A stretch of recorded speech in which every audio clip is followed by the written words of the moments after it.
Have you ever been hurt by someone verbally, physically, emotionally, or even spiritually, and then wanted to lash out at someone else? Today, I would like to talk about an archetype that's as old as humanity itself, yet often overlooked. The idea that hurt people hurt people. Most often, people are hurt by other people, and in some cases, these hurts can cause deep wounds to our souls. In order for you to achieve success or attain peak performance in life and business, you must take into account how this will affect you. And you will encounter this in some way, whether personally or as a bystander. In society today, if this is left unchecked, the devastating effect of this compounds daily.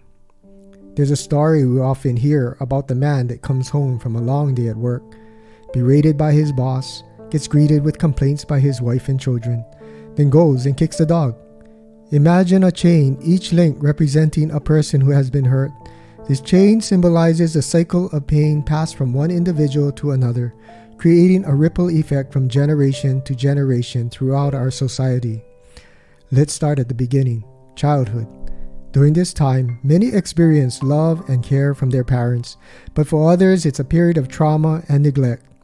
Research shows that children who experience emotional, physical, or psychological harm often carry these scars into adulthood. For example, the study of recidivism reveals that the children of incarcerated parents often end up incarcerated themselves. These early experiences don't just fade away. They shape personalities, influence choices, and can manifest in harmful behaviors. Statistics reveal a strong correlation between early abuse and issues like substance abuse, criminal activity, and perpetuating abuse in their own relationships. Neurologically, trauma alters brain development. Areas responsible for emotion regulation, decision-making, and impulse control are impacted. Studies by author and researcher Caroline Leaf has shown the impact this has on the brain. This doesn't excuse harmful behavior, but it helps us to understand it. When we understand how this affects us in all the areas of EMPS, then we can see the importance of working on having a high and balanced EMPS quotient. Think of a reflection of yourself in a calm, clear pond. If you disturb the surface of the water, the reflection becomes distorted. The more disturbance, the more distorted the image. Similarly, a person's perception of love, trust, and safety can be distorted if they've only known hurt. So what can we do? First, we must recognize the cycle. Acknowledge the pain, not as an excuse, but as a critical step in breaking the cycle of hurt. It hurts to look deeply into our souls.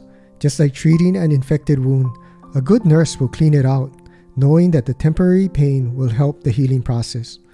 There's a saying in the exercise community, where there is no pain, there is no gain. It takes work, and after the workout, there's a process of muscle pain and then growth. Our souls sometimes must go through pain so it can grow stronger. Healing is possible.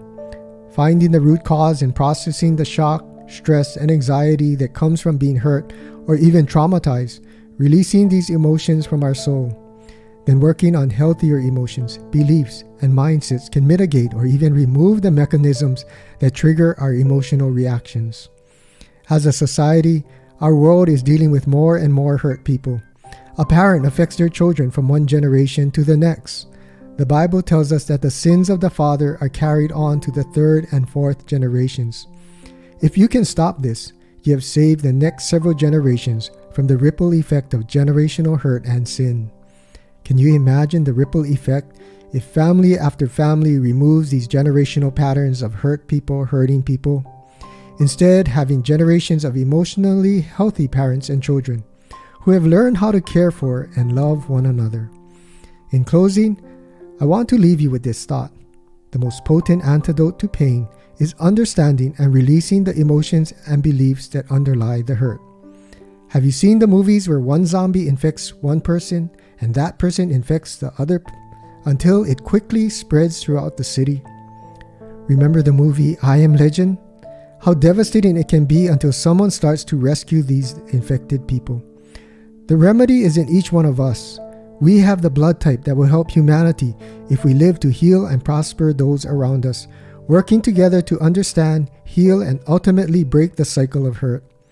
Thank you. This is Jason from Good to Great Academy. If this resonates with you, please subscribe and like. Thanks.